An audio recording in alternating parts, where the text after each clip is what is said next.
Shalom saudara-saudara terkasih dalam Yesus Kristus Tuhan. Selamat berjumpa kembali dalam ibadah online Gereja Isa Al-Masih Menteng Pulo. Puji nama Tuhan, ini adalah hari ketiga di bulan Januari tahun 2021. Sudah setahun lamanya kita sudah sama-sama melalui tahun 2020 dan sudah banyak hal yang kita alami. Kita bersyukur untuk apapun yang terjadi Tuhan izinkan dalam kehidupan kita. Mari saudara, di tahun yang penuh dengan pujian penyembahan ini, mari kita naikkan puji sembah kita kepada Tuhan Yesus Kristus. Kita akan bersyukur atas semua yang sudah kita lalui di tahun yang lalu. Dan tahun ini dengan ucapan syukur, dengan penuh pengharapan dan penuh dengan iman, kita akan nyanyikan pujian ini sama-sama. Haleluya. Mari saudara kita deklarasikan pujian ini.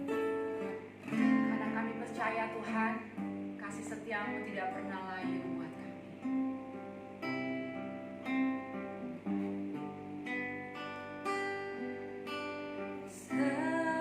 Semusim berlalu, namun kau selalu peliharaku.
setia Tuhan buat kami terbukti 1 tahun lamanya Tuhan.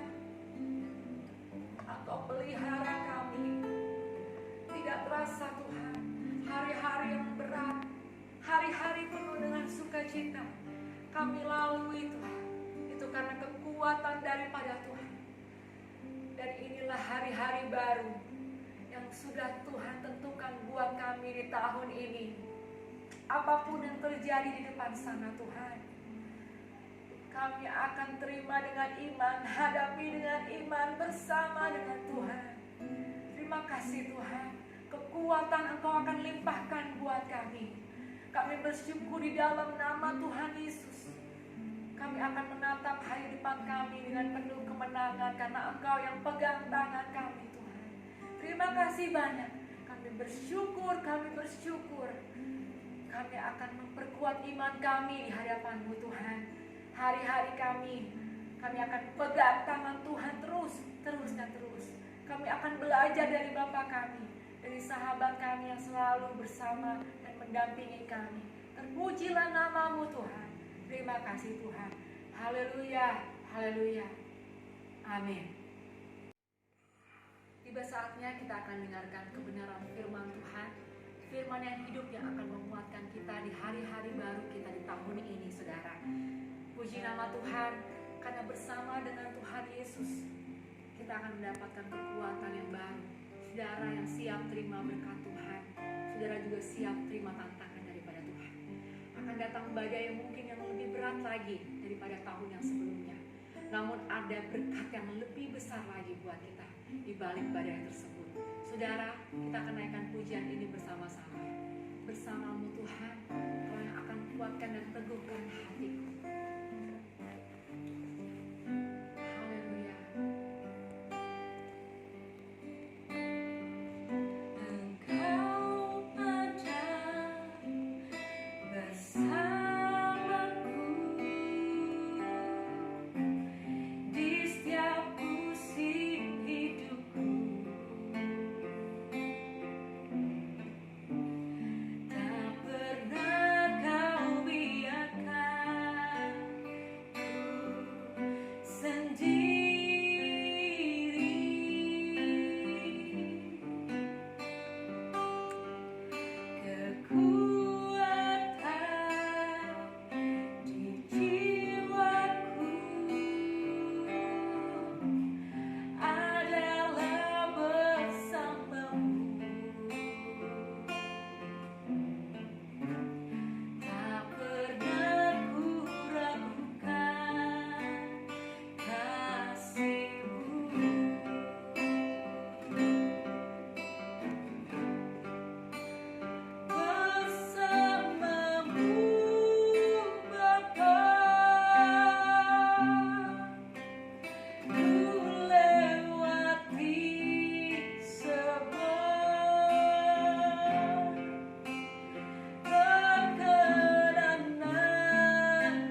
Shalom Bapak Ibu Saudara yang terkasih dalam Tuhan.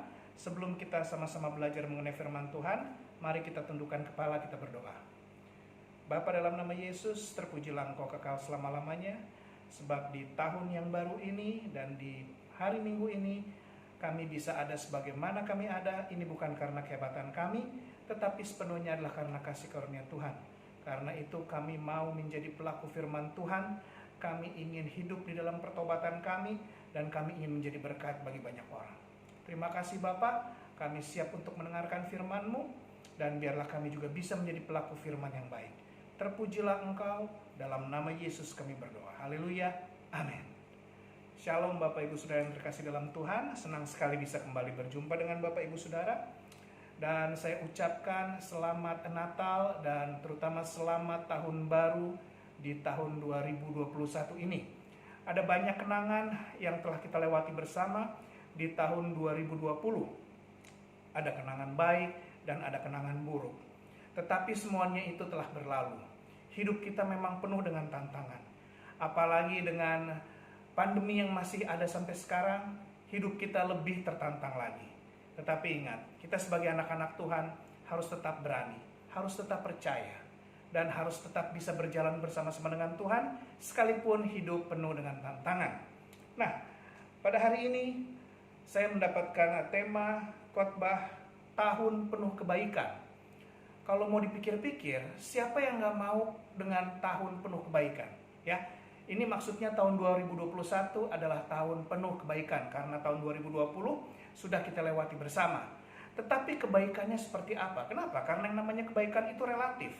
Masing-masing orang berbeda. Ada yang menurut Bapak Ibu Saudara baik, menurut saya biasa-biasa saja, dan begitu pula sebaliknya. Dan tetapi yang mungkin agak sedikit fatal adalah pemikiran anak-anak Tuhan, orang-orang percaya, bahwa kebaikan yang mereka pikirkan, yang kita pikirkan, itu adalah sama dengan yang Tuhan pikirkan. Saya mau katakan belum tentu. Karena itu saya mungkin bisa lebih memperbaiki judul ini, Tahun Penuh Kebaikan, untuk dilengkapi menjadi tahun penuh kebaikan Tuhan. Kenapa? Karena hanya Tuhan yang baik. Yang lain tidak seperti itu. Apa yang kita anggap baik, mungkin menurut Tuhan belum. Apa yang saya anggap baik, mungkin menurut saudara belum. Ya. Dari Mazmur 65 ayat 12, saya akan bacakan. Mazmur 65 ayat 12. Engkau memahkotai tahun dengan kebaikan-Mu, jejakmu mengeluarkan lemak. Nah, di sini dikatakan dengan jelas, engkau memahkotai tahun dengan kebaikanmu. Kebaikannya itu mu-nya siapa? Mu-nya adalah Tuhan, bukan yang lain. Mungkin kita berpikir, tahun 2021 ini penuh dengan kebaikan. Kebaikan apa? Apabila saya sudah bisa mendapatkan rumah, apabila saya sudah bisa mendapatkan jodoh, baru itu namanya tahun penuh kebaikan. Apabila usaha saya berhasil mendapatkan profit yang lebih dari modal dan yang lebih dari apa yang saya pernah pikirkan, itu merupakan tahun kebaikan. Saudara, yang namanya kebaikan Tuhan, apapun juga itu udah pasti baik buat kita. Karena itu saya mau katakan, kebaikan Tuhan belum tentu sama, tetapi tetap harus kita terima. Karena apa yang Tuhan berikan itu adalah yang kita butuhkan. Tetapi apa yang kita inginkan itu belum tentu merupakan suatu kebaikan di mata Tuhan. Ya, ada yang bilang, saya menerima kebaikan Tuhan tahun lalu. Oh, puji Tuhan, haleluya. Kenapa? Karena saya menikah. Amin. Kalau memang itu adalah kebaikan yang telah engkau gumuli bersama-sama dengan Tuhan, nikmatilah kebaikan yang engkau dapatkan dari Tuhan di tahun 2020 lalu. Kemudian ada juga mungkin yang berkata, saya menerima kebaikan Tuhan karena tahun lalu saya diterima bekerja di suatu perusahaan. Amin. Kalau memang itu adalah pergumulanmu, cita-citamu yang engkau doakan, yang engkau perjuangkan, kemudian Tuhan memberikannya kepadamu, amin. Itu adalah kebaikan yang engkau terima dalam sisa tahun 2020 yang lalu. Tetapi mungkin ada yang berkata, ya Tuhan, Pak Pendeta, Bu Pendeta, Pak, Bu, anak saya kecelakaan sepeda motor, kemudian masuk rumah sakit. Itu bukan suatu kebaikan buat saya. Saya mau tanya, anakmu itu masuk rumah sakit sembuh nggak? Oh iya sembuh. Nggak mati kan? Enggak. Cacat nggak? Enggak. Sekarang bagaimana? Udah bisa bekerja lagi, udah bisa naik sepeda motor lagi. Engkau bahagia nggak? Ya puji Tuhan bahagia. Berarti tahun itu adalah kebahagiaanmu. Walaupun anakmu mungkin sempat mengalami kecelakaan, tetapi Tuhan memberikan yang terbaik baginya sehingga ia sembuh dan kemudian bisa kembali beraktivitas. Itu adalah kebaikan yang engkau miliki di dalam tahun 2020. Kemudian mungkin juga ada yang berkata, Pak, saya putus dengan pacar saya, kebaikannya seperti apa? Pacarmu itu seiman atau enggak? Ya enggak sih Pak. Kalau memang tidak seiman, berarti sudah benar kalau engkau berpisah. Kenapa? Karena jadinya kalau engkau teruskan, bisa saja engkau akan menyakiti dirimu dan engkau akan menyakiti dia. Karena itu tidak usah kita berpikir macam-macam mengenai pasangan yang tidak seiman. Kalau memang engkau putus, artinya memang jalannya di situ. Sekarang kondisi keadaanmu bagaimana? Ya baik-baik saja sih Pak, memang masih sedih. Memang masih sedih, nggak bisa dilupakan. Tetapi engkau sudah mendapatkan kebahagiaan yang sesungguhnya. Engkau mungkin akan disediakan yang lain yang lebih baik. Engkau mungkin akan mendapatkan sesuatu yang lebih hebat. Engkau mungkin akan mendapatkan pekerjaan dulu, usaha maju dulu, supaya engkau bisa mendapatkan sesuatu yang berharga bagi masa depanmu. Kemudian engkau mendapatkan jodoh. Banyak orang yang seperti itu. Ya, jadi yang namanya kebahagiaan boleh saya katakan ini suatu yang relatif, tetapi kebahagiaan yang Tuhan berikan itu adalah untuk kebaikan kita. Mungkin pertama-tama kita katakan, susah kita menerimanya, memang. Tetapi yang susah yang Tuhan berikan itu adalah jaminan untuk masa depan kita. Ya. Nah, Bapak Ibu Saudara yang terkasih, apa yang harus kita lakukan sebagai orang percaya untuk mendapatkan tahun penuh kebaikan? Karena yang namanya tahun penuh kebaikan Tuhan itu artinya tahun penuh dengan ucapan syukur. Tahun yang bisa membuat saya bahagia walaupun saya sedang sakit. Tahun yang bisa membuat saya bahagia saat-saat yang bisa membuat saya bahagia walaupun saya sedang ada dalam tekanan. Sesuatu yang bisa membuat saya bahagia, saya penuh sukacita walaupun saya baru saja kehilangan pekerjaan. Kenapa? Karena Tuhan memberikan kemenangan bagi orang yang mengandalkan Dia. Amin. Beberapa hal yang kita akan pelajari mengenai apa yang harus kita lakukan sebagai orang percaya untuk mendapatkan tahun penuh kebaikan, yaitu kebaikan dari Tuhan. 2 Tawarikh 7 ayat 14. Kita buka sama-sama. 2 Tawarikh 7 ayat 14. Saya akan bacakan. 2 Tawarikh 7 ayat 14.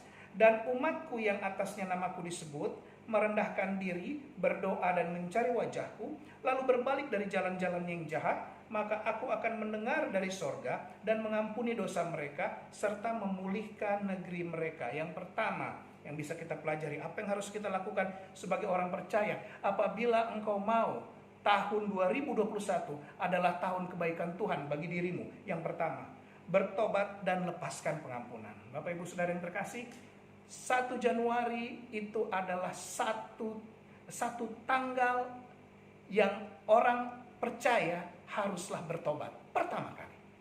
Kenapa kita harus bertobat? Karena kita melakukan dosa. Tidak ada manusia yang tidak berdosa. Kita harus bertobat. Seberapa besar dosamu, itu urusan engkau dengan Tuhan. Tapi yang jelas satu, engkau harus bertobat. Dan kemudian engkau harus bisa melepaskan pengampunan. Pengampunan itu adalah kasih yang tidak terlepas dari pertobatan. Kenapa? Karena kalau orang mengatakan sungguh-sungguh bertobat, salah satu ujiannya adalah pengampunan. Seperti apa yang engkau bisa berikan pengampunan untuk orang yang pernah melakukan kesalahan pada diri kita. Di situ ujiannya. Engkau harus bisa melepaskan pengampunan. Karena orang yang paling berbahagia di dunia itu adalah orang yang diampuni dosanya. Saudara masih ingat ketika Yesus disalibkan, ada orang yang di sebelah kanan Yesus dan sebelah kiri Yesus. Salah satunya mengatakan, kalau engkau adalah Tuhan, turunlah dari salib itu. Tapi yang satu lagi berkata apa? Apabila engkau datang sebagai raja, ingatlah akan aku. Dan kemudian Yesus mengampuni dosanya.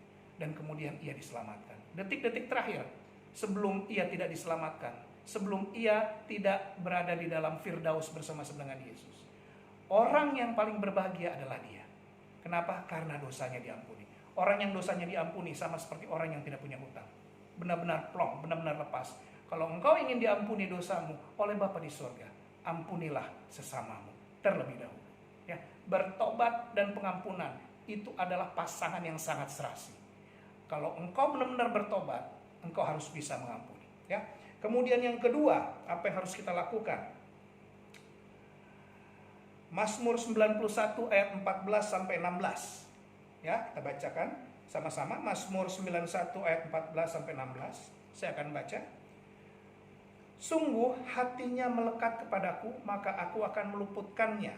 Aku akan membentenginya, sebab ia mengenal namaku. Bila ia berseru kepadaku, aku akan menjawab. Aku akan menyertai dia dalam kesesakan. Aku akan meluputkannya dan memuliakannya. Dengan panjang umur akan kukenyangkan dia, dan akan kuperlihatkan kepadanya keselamatan daripadaku. Nah, yang nomor 2, sediakan waktu untuk dekat dengan Tuhan. Kenapa?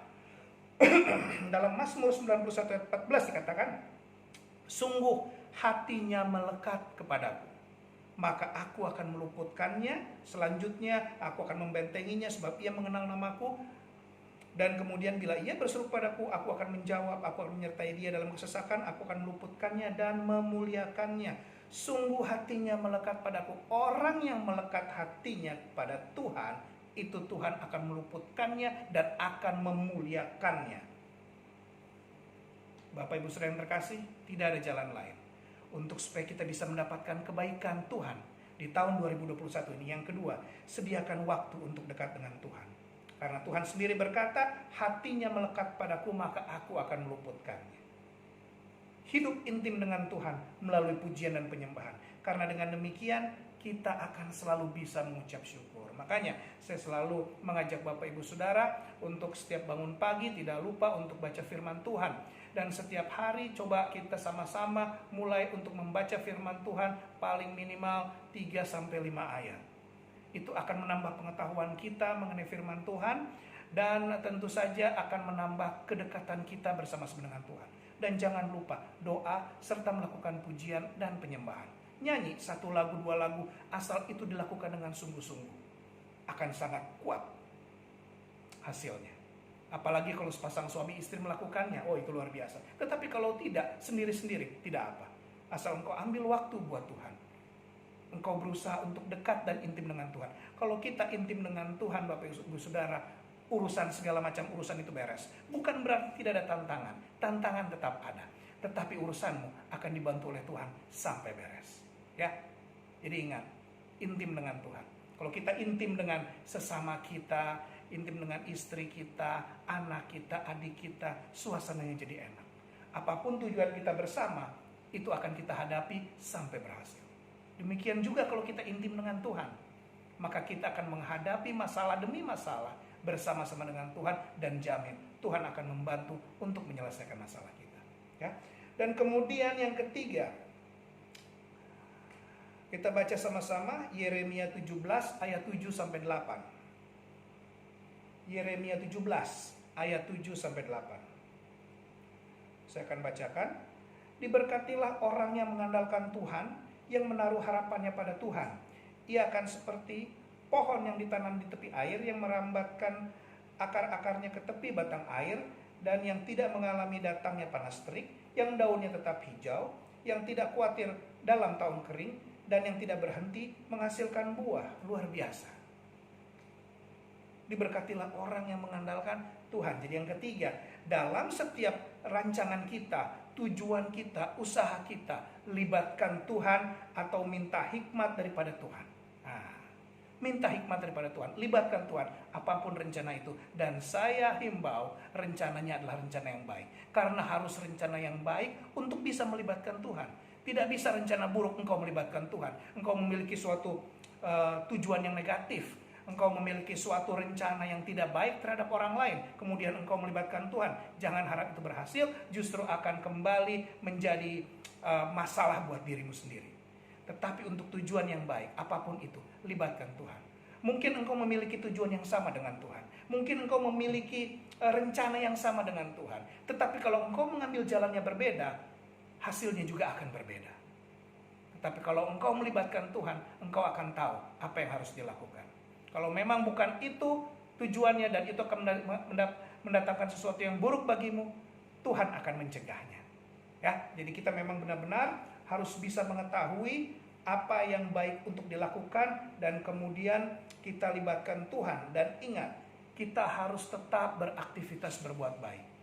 Perbuatan baik itu adalah aktivitas yang positif, yang memberikan pertumbuhan bagi iman kita dan memberikan pencerahan bagi apa yang ingin kita lakukan. Bapak Ibu Saudara, kalau Bapak Ibu Saudara mau melakukan sesuatu yang baik, itu kan adalah kebanggaan bagi diri kita sendiri. Amin. Itu suatu kebanggaan. Nggak usah repot-repot, ambil contoh. Kita ingin memberikan kado ulang tahun buat rekan kita. Di satu kantor ada 6 orang, salah satu sahabat ini berulang tahun. 5 orang lainnya berunding, kita patungan yuk beliin dia kado ulang tahun. Ayo rame-rame. Apa kadonya? Udahlah kita beliin kemeja aja yang bagus. Yang mungkin harganya juga gak murah tapi gak apa-apa. Taruhlah harganya 500.000. Masing-masing patungan 100.000. Kemudian membeli kemeja. Saya sih pemikiran saya biasanya yang beli itu gak 5-5-nya jalan. Enggak. Paling yang jalan 3 atau 2 orang. Paling pada nitip duit, beli yang bagus ya. Iya. Saya mau tanya, waktu engkau memilih pakaian itu, memilih kemeja untuk temanmu yang berulang tahun, itu sesuai dengan seleranya dia atau seleramu? Saya yakin itu sesuai dengan selera kita. Apa yang kita lihat, ini bagus nih, ini cocok buat dia nih. Tanpa kita mikirin dia suka apa enggak. Benar dong, karena namanya juga hadiah, ya kan? Nah, apabila yang kita pikirkan sesuai dengan apa yang dengan budget yang ada, kemudian kita beli, kita juga akan melihat ekspresinya. Begitu kita berikan ekspresinya dia, aduh terima kasih, puji Tuhan, kalian baik sekali. Bangga gak? Bangga. Yang beli itu kita, yang milih itu kita, pakai uang kita untuk kita berikan ke orang lain. Habis itu orang lain itu berterima kasih. Bangga gak kita? Bangga. Karena itu perbuatan baik itu mendatangkan kebanggaan. Sama seperti engkau membantu orang lain, engkau memberikan pinjaman, engkau memberikan bantuan, engkau memberikan sembako pada yang membutuhkan, engkau menjenguk seseorang pada waktu orang itu sedang sakit, atau memberikannya obat, atau mendoakannya di depannya, itu sesuatu yang baik. Kemudian apa yang orang itu lakukan? Enggak mungkin enggak, pasti bilang puji Tuhan, terima kasih. Bangga enggak seperti itu? Bangga. Karena perbuatan yang baik itu memberikan kebanggaan tersendiri buat kita. Dan jangan salah, Tuhan akan melihatnya. Ya, Bapak Ibu Saudara, jadi dalam segala rancangan, tujuan, usaha, libatkan Tuhan. Dan apabila kita melakukan sesuatu, lakukanlah yang baik di dalam hidup kita. Pasti ada manfaatnya, tidak mungkin tidak ada. Tetapi ingat, kalau kita melakukan sesuatu yang baik bagi orang lain, jangan diingat-ingat, lupakan.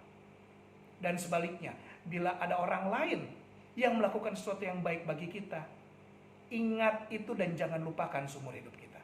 Oke, amin. Nah, kemudian yang keempat, apa yang harus kita lakukan supaya kita berada dalam tahun kebaikan Tuhan? Efesus 5 ayat 29. Kita akan baca sama-sama. Efesus 5 ayat 29. Saya akan bacakan. Efesus 5 ayat 29, sebab tidak pernah orang membenci tubuhnya sendiri, tetapi mengasuhnya dan merawatinya sama seperti Kristus terhadap jemaat. Nah, nomor 4, sehubungan dengan pandemi yang kita hadapi saat ini sudah pasti dan harus. Yang keempat adalah jaga kesehatan, asupan makanan yang sehat, olahraga, dan istirahat yang seimbang. Dan tentu saja laksanakan protokol kesehatan yang ditetapkan oleh pemerintah kita. Ingat Bapak Ibu Saudara, berkat Tuhan mungkin luar biasa bagimu. Engkau mendapatkan apa yang engkau butuhkan, engkau mungkin mendapatkan apa yang pas engkau inginkan. Tetapi apabila kesehatanmu sedang sakit, kesehatanmu tidak baik, apalah artinya itu? Ya kan? Orang bisa memiliki seluruh dunia Bapak Ibu Saudara. Orang bisa memiliki banyak harta, tetapi apabila sakit, kesehatannya terganggu, apalah artinya? Tidak ada artinya. Kalau engkau mau menikmati berkat Tuhan, engkau mau menikmati hasil yang engkau tabur selama ini. Engkau mau menikmati orang-orang yang engkau tolong berhasil. Jaga kesehatanmu baik-baik. Amin. Jaga kesehatan supaya engkau bisa melihat anak cucumu, engkau bisa melihat perbuatan-perbuatan Tuhan lebih ajaib lagi, engkau masih bisa menjadi saksi Tuhan yang tidak terbatas oleh usia dan lain sebagainya. Kita tetap jaga kesehatan. Dan yang terakhir, yang kelima, kita baca Filipi 4 ayat 6 ya. Filipi 4 ayat 6. Janganlah hendaknya kamu khawatir tentang apapun juga, tetapi nyatakanlah dalam segala hal keinginanmu kepada Allah dalam doa dan permohonan dengan segala ucapan syukur ya. Yang kelima, jangan khawatir karena kekhawatiran akan melemahkan imun tubuh dan melemahkan iman kita kepada Tuhan Yesus Kristus. Bapak Ibu Saudara, tidak ada yang perlu dikhawatirkan. Kita semua memiliki masalah yang sama, tetapi porsinya beda-beda. Mungkin saudara diberikan porsi sekian, udah mengatakan berat, padahal kalau saya yang menanggung itu, mungkin saya tidak sanggup. Jadi memang sudah ada porsinya dari Tuhan. Untuk apa? Untuk tujuan yang baik. Ya, untuk tujuan yang baik, kita harus bisa tidak khawatir, tetap semangat. Karena dalam Amsal 17 ayat 22 dikatakan, hati yang gembira adalah obat yang manjur. Ingat, kita sering berkata hati yang gembira adalah obat. Salah. Hati yang gembira adalah obat yang manjur. Beda, obat saja sama yang manjur beda. Firman Tuhan berkata hati yang gembira adalah obat yang manjur. Kalau obat yang manjur itu udah pasti bisa menyembuhkan. Kalau udah pasti bisa menyembuhkan, artinya hati yang gembira udah pasti bisa menyembuhkan segala penyakit. Ya, jadi kita jangan sampai terlena. Jangan sampai karena masalah di dunia ini yang kita dapatkan, padahal orang lain juga memiliki masalah yang sama, kemudian kita khawatir. Tidak, kita memiliki kekhawatiran, itu harus kita tinggalkan. Karena Tuhan sendiri mengatakan supaya kita tidak khawatir. Jangan hendaklah kamu khawatir tentang apapun juga, tetapi nyatakanlah dalam segala hal keinginanmu pada Allah dalam doa dan permohonan dengan ucapan syukur. Jadi harus disertai dengan ucapan syukur. Orang kalau mengucap syukur, Bapak Ibu Saudara, tidak akan mengeluh. Ya, ingat baik-baik. Tidak akan mengeluh. Bersyukur Tuhan, terima kasih. Mungkin aku sedang kurang sehat, tetapi aku masih bisa berjuang bersama-sama Engkau. Terima kasih. Tuhan, mungkin pada saat ini aku masih belum mendapatkan pekerjaan, tetapi aku yakin Engkau memberikan apa yang aku butuhkan. Tuhan, kami butuh ini, kami butuh itu. Ingat baik-baik. Ada Yesus yang akan memberikan segalanya yang terbaik bagi kita. Nah, kita jalankan dengan baik. Mungkin segala sesuatu tidak akan 100% bisa kita dapatkan, tetapi tetap harus kita jalankan, maka kita akan mengalami tahun penuh dengan kebaikan Tuhan. Apa saja yang kita lakukan? Yang pertama, kita bertobat dan lepaskan pengampunan. Karena orang yang paling berbahagia adalah orang yang dosanya diampuni. Saudara ingat Sakeus. Sakeus itu adalah kepala pemungut cukai. Kemudian dia berkata apa? Setengah dari hartaku akan aku berikan pada orang miskin. Apabila ada yang aku peras, aku kembalikan 4 kali lipat. Itu luar biasa. Sampai-sampai Tuhan berkata, pengampunan mukjizat terjadi pada hari ini, sebab orang ini juga adalah anak Abraham. Zakeus tidak memandang harta, karena dia memandang pengampunan itu lebih penting daripada hartanya. Itu sangat luar biasa. Yang kedua, sediakan waktu untuk dekat dengan Tuhan. Nah, hidup intim dengan Tuhan. Seperti yang saya sampaikan tadi, biasakan kita untuk membaca firman Tuhan, renungan, dan biasakan kita untuk bernyanyi bagi Tuhan setiap hari. Kemudian yang ketiga, dalam segala rancangan, tujuan, segala hal, libatkan Tuhan. Dan perlu minta hikmat dari Tuhan supaya kita tidak salah langkah. Dan ingat, yang kita lakukan bukanlah hal yang negatif, tetapi yang kita lakukan adalah hal yang positif. Karena hal yang positif itu akan mendatangkan kebanggaan bagi kita. Bahwa kita melakukan sesuatu yang benar, sesuatu yang bermanfaat, dan sesuatu yang positif, dan menjadi berkat bagi orang lain. Ya.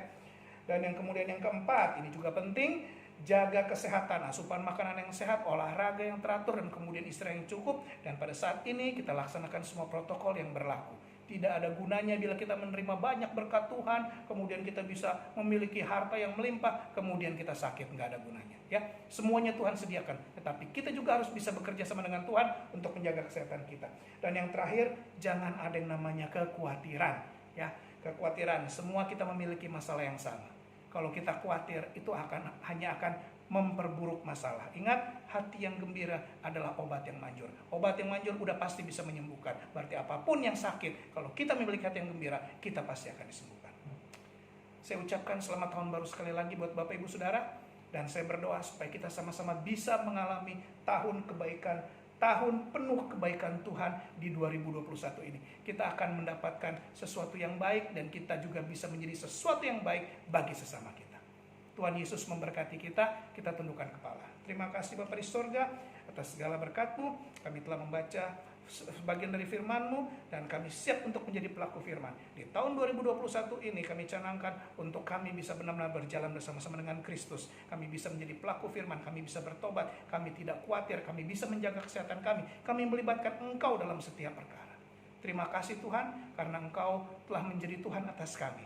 Terima kasih kalau kami bisa ada sebagaimana kami ada. Ini bukan karena kehebatan kami, tetapi sepenuhnya karena kasih karunia Tuhan. Terpujilah Engkau kekal selama-lamanya. Dalam nama Yesus kami berdoa. Haleluya.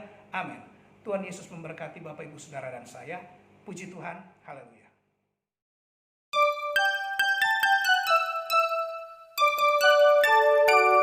We wish you